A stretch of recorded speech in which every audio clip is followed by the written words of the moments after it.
우리 옆에 있는 분들하고 이렇게 한번 인사해 보도록 하겠습니다. 오늘도 예배로 새로워집시다. 한번 인사해 보시겠어요?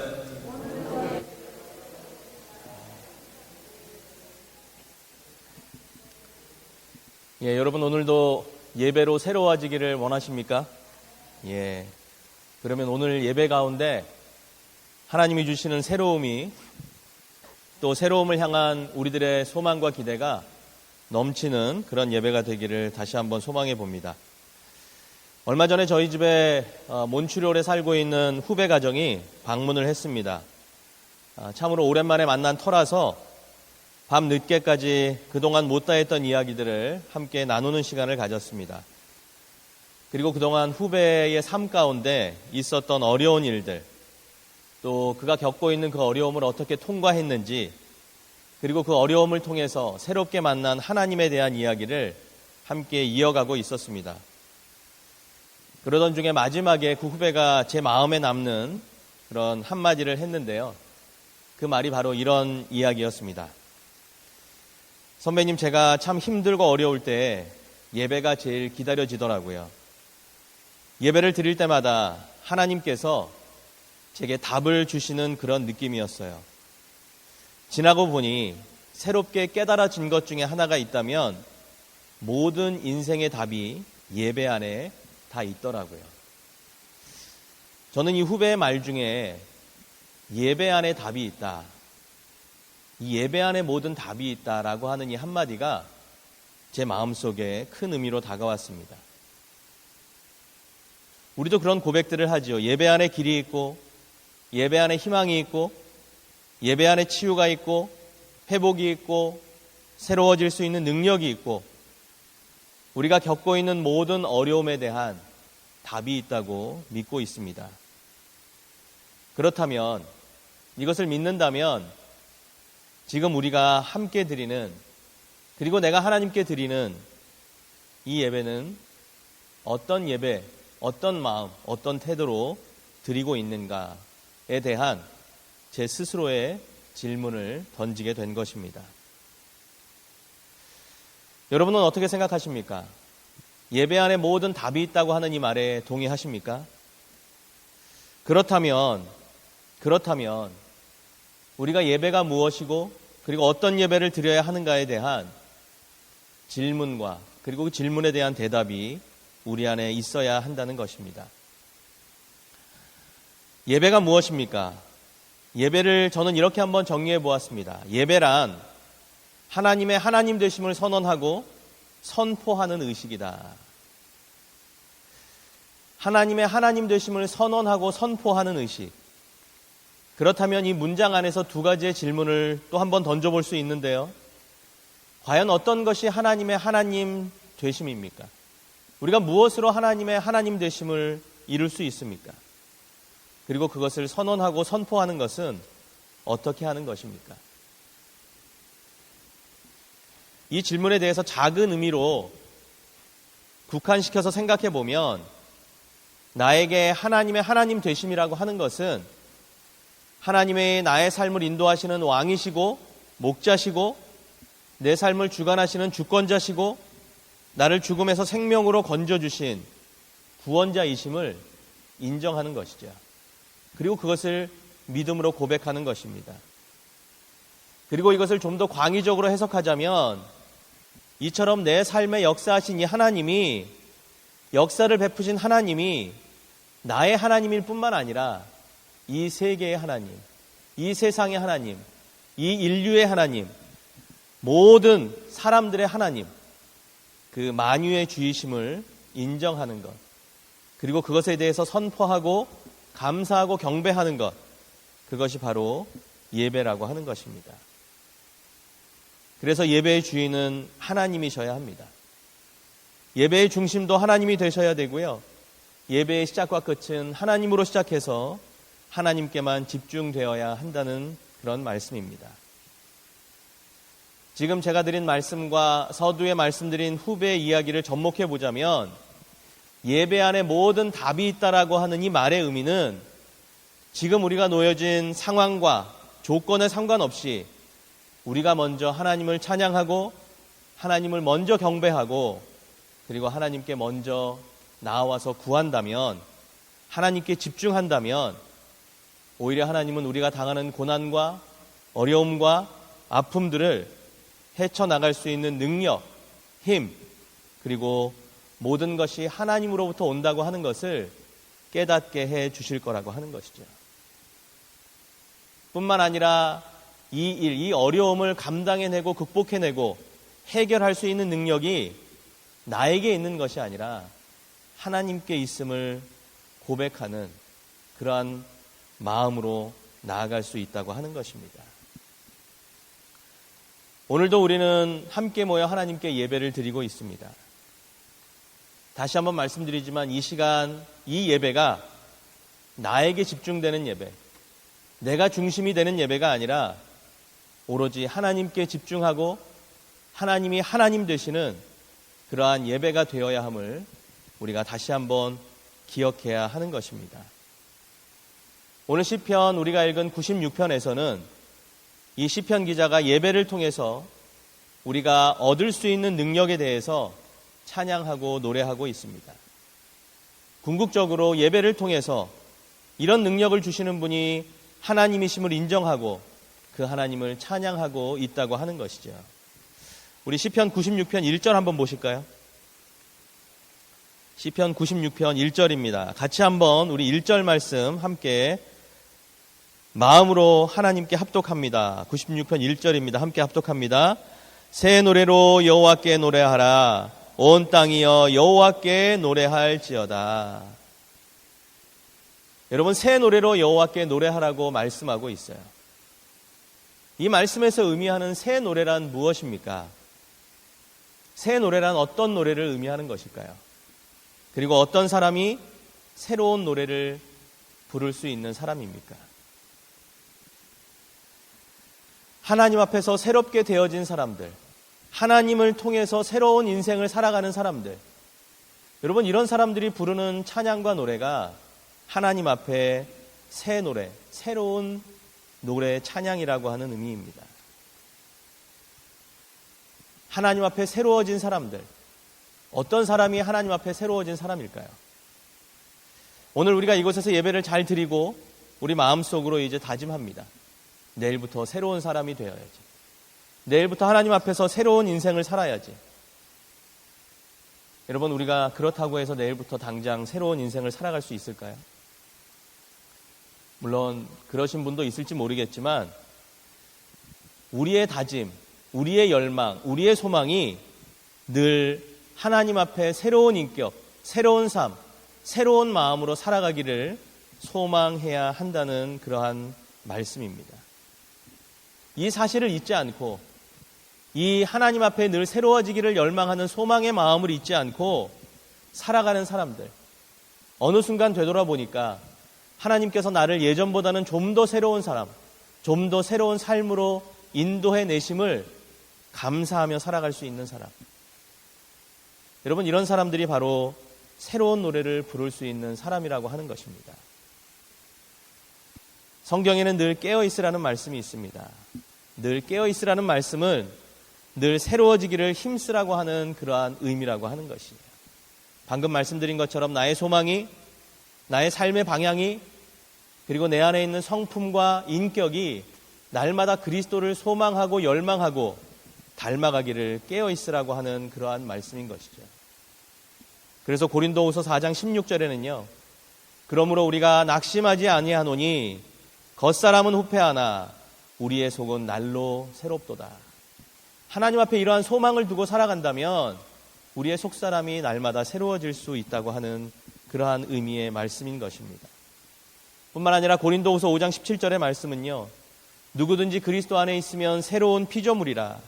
이전 것은 지나갔으니 보라 새 것이 되었도다.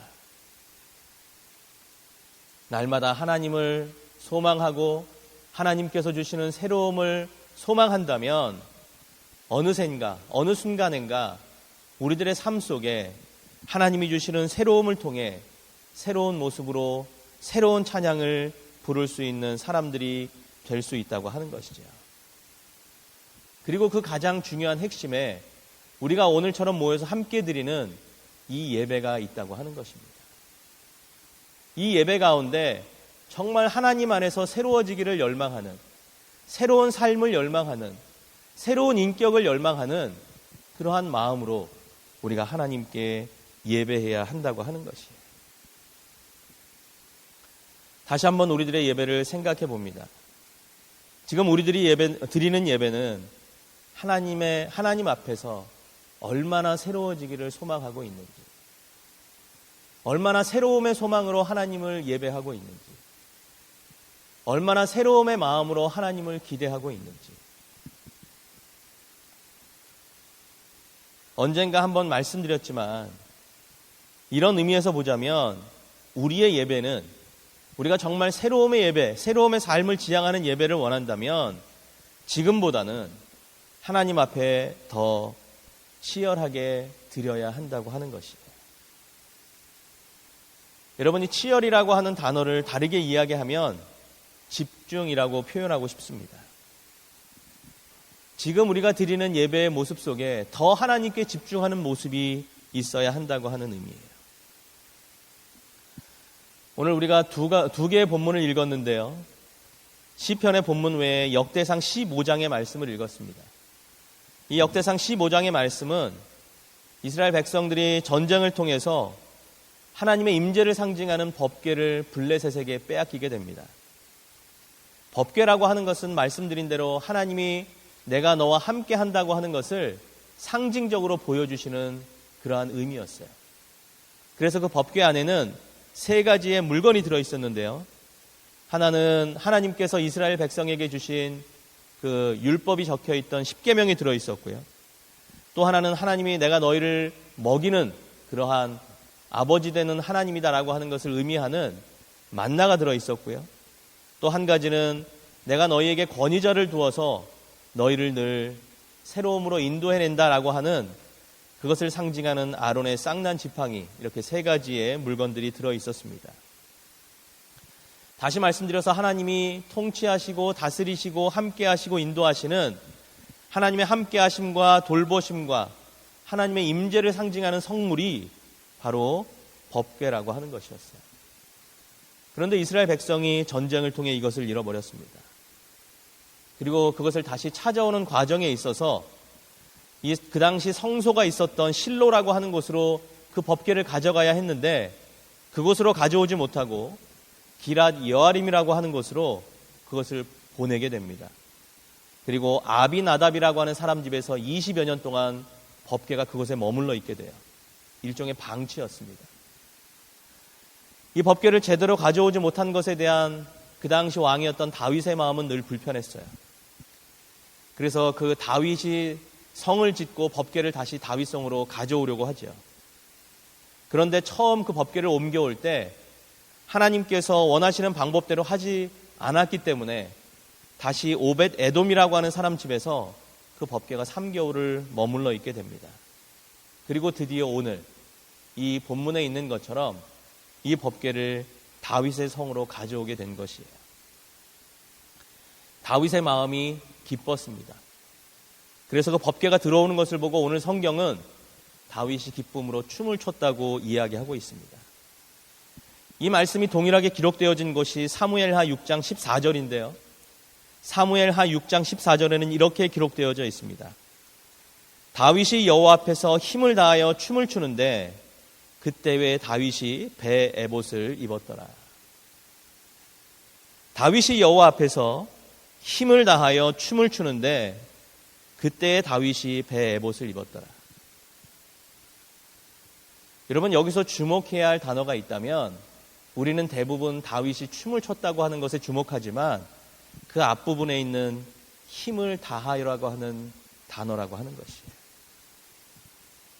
힘을 다하여 하나님께 집중하는 것, 힘을 다하여 하나님을 찬양하는 것, 그리고 그것에 대한 표현이 바로 하나님 앞에 춤을 추게 된 것이라고 하는 것입니다.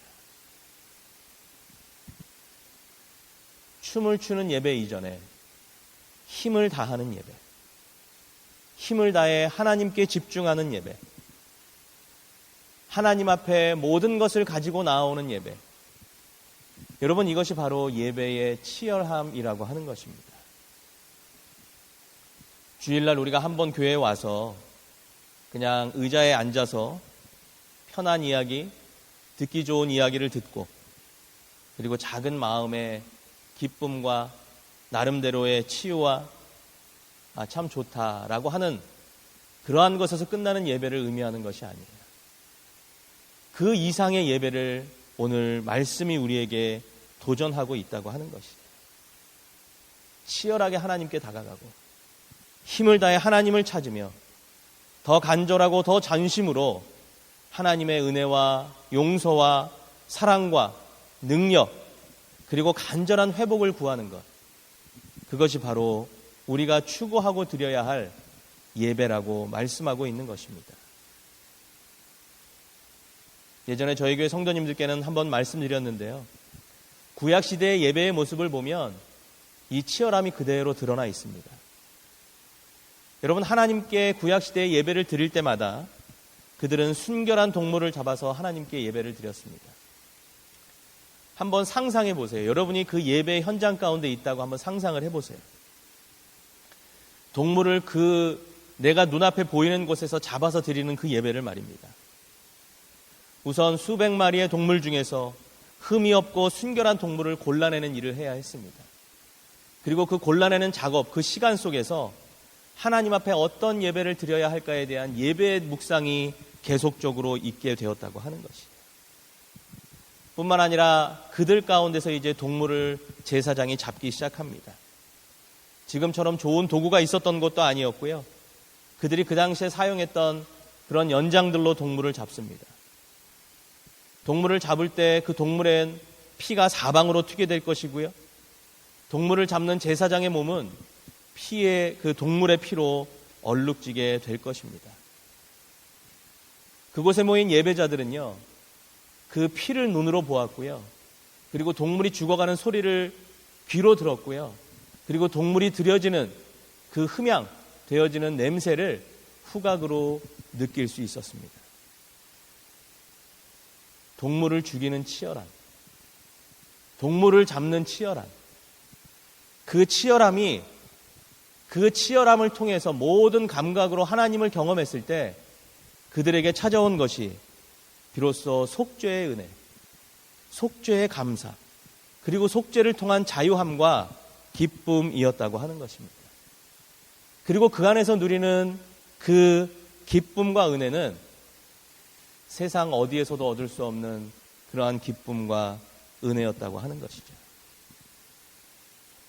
우리의 간절함이, 우리의 진실함이 하나님께만 집중할 수 있는 그러한 치열한 예배의 모습으로 나아간다면 우리는 그 치열함 이후에 하나님께서 우리에게 주시는 참된 은혜, 참된 평안, 참된 속죄, 그리고 참된 자유와 기쁨을 누릴 수 있게 된다고 하는 것입니다. 이 시편 기자는 96편에서 그러한 의미의 새 노래를 의미하고 있고요. 그리고 그 새 노래로 하나님께 나아감을 표현하고 있는 것입니다. 결국 우리는 십자가 아래에서 우리의 죄를 치열하게 고백할 수 있어야 하고, 우리의 삶에 당면한 문제들을 치열하게 내려놓을 수 있어야 하고, 우리의 삶의 상한 마음을, 상한 심령을, 상한 소망들을 치열하게 회복하게 해달라고 간구해야 한다는 것이에요. 그리고 이런 치열함 뒤에 하나님께서 주시는 방금 말씀드린 은혜와 기쁨과 소망과 감사를 경험할 수 있어야 한다는 것입니다.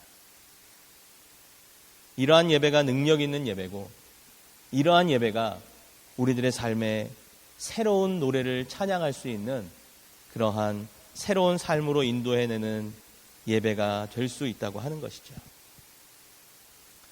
우리가 잘 아는 말씀이지만 요한복음 8장 32절에 진리를 알지니 진리가 너희를 자유케 하리라는 말씀이 있습니다. 우리들의 진리 되신 예수 그리스도만이, 그 진리 되신 예수 그리스도의 십자가만이 우리를 자유하고 치유할 수 있게 된다고 하는 것이죠. 결국 이러한 예배는요, 우리의 삶에 이러한 변화들을 이끌어냅니다.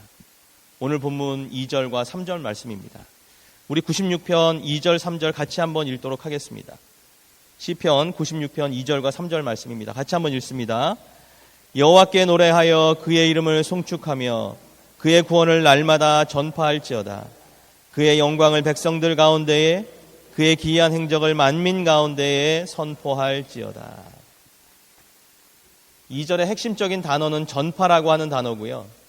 3절의 핵심적인 단어는 선포라고 하는 단어입니다. 전파와 선교, 온전한 예배자, 예배를 통해서 진정한 하나님의 은혜를 경험한 사람만이 누릴 수 있는 특권이 바로 전파와 선포라고 하는 것이에요. 하나님은 지금도 진정한 예배를 드리는 사람들을 통해서 이 땅에 하나님의 일을 이루어 가고 계십니다. 그리고 새 노래로 하나님을 찬양하는 참 예배자를 통해서 이 땅에 아까 서두에도 말씀드린 것처럼 온 열방의 온 세대가 하나님께 찬양으로 나아오기를 소망하고 계십니다. 그러한 일들이 이루어지기 위해서 우리는 진정한 전파자, 진정한 선포자가 되어야 하고요. 그리고 진정한 전파자와 선포자의 삶을 위해 우리는 하나님 앞에 더 집중하고 더 간절하고 더 치열한 예배를 통해 하나님이 진정 우리에게 주시는 참된 은혜, 참된 축복, 참된 소망, 그리고 참된 하나님의 백성의 그 새로운 삶을 살아갈 수 있게 된다고 하는 것입니다. 우리들이 드리는 이 예배가 더 하나님 앞에 간절해지기를 소망해 봅니다. 그래서 하나님을 향한 이 예배를 통해 우리들의 삶에 하나님이 주시는 이 새로움의 노래를 기쁨으로 찬양할 수 있는 저와 여러분의 삶이 있기를 다시 한번 주님의 이름으로 축원드립니다. 함께 기도하도록 하겠습니다.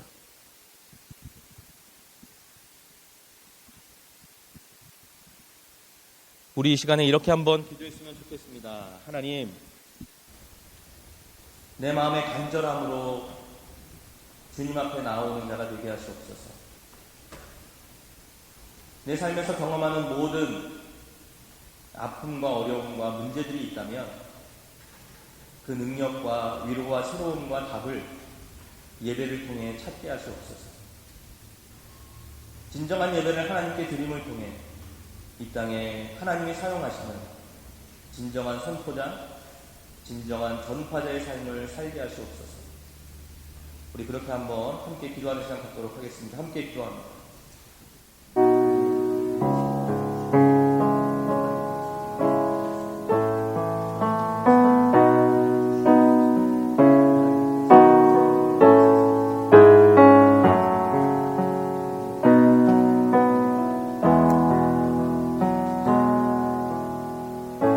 하나님 고맙습니다. 우리의 삶이 날마다 새 노래로 여호와를 찬양하는 자, 여호와를 노래하는 자가 되기를 소망합니다. 하나님 그렇게 되기 위하여 우리가 정말 주님 앞에 더욱더 집중할 수 있는 예배, 더욱더 간절함으로 드려줄 수 있는 그러한 예배자가 될 수 있도록 인도해 주시옵소서.